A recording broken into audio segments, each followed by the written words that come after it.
আজি মই আপোনালোকক এডৰা মাটিমাহৰ খেতিৰ মাজলৈ লৈ আহিছোঁ। এয়া চাওক, এই বাইদেউগৰাকীয়ে মাটিমাহ তুলি আছে এয়া, আৰু এয়া মাটিমাহ কেনেকৈ চিৰা চিৰা লাগি আছে, আৰু এইফালে তুলি তেওঁলোকে ৰাখি গৈছে।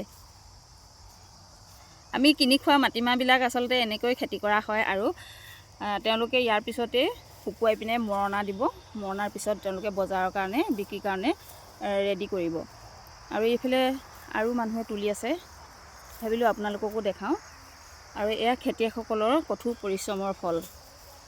সঁচাকৈ এই খেতিয়কসকলেহে বুজি পায়। আমি সহজতে খাবলৈ খুব ভাল লাগে, কিন্তু ইয়াৰ আঁৰত যে ইমান কষ্ট লুকাই আছে, এই খেতিয়কসকলক দেখিলেহে গম পোৱা যায়। দিনৰ দিনটো এনেকৈ ৰ'দত তেওঁলোকে মাটিমাহ তুলি আছে।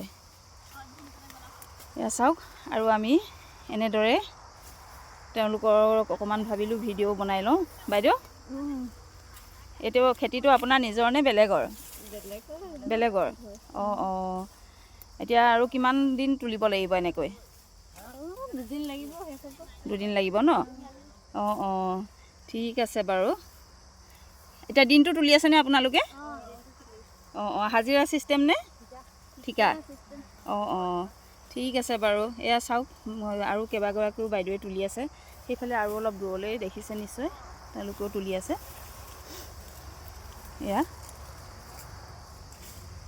আৰু এনেকৈ কোনে কোনে মাটিমাহ এনেকৈ ইয়াৰ পৰা ডাইৰেক্ট গছৰ পৰা চিৰি খাই পাইছে? মই কিন্তু সৰুতে খাই পাইছোঁ। এয়া যে আমি সৰুতে খুব খাইছিলোঁ এনেকৈ পথাৰৰ পৰা ঘূৰি আহোঁতে। আৰু আজি মই ভাবিছোঁ বাইদেউসকলক খুজি এজোপামান গছ দেখাবলৈ, মোৰ ছোৱালীক দেখাবলৈ লৈ যাম। আৰু যিসকলে দেখা নাই চাওকচোন, এয়া মাটিমাহ চিৰাটো, আৰু এইটো আমি এনেকৈ চিৰি চিৰি গছৰ পৰা ডাইৰেক্ট খাইছিলোঁ আগতে, আৰু ইয়াক খোৱাৰ মজাই বেলেগ।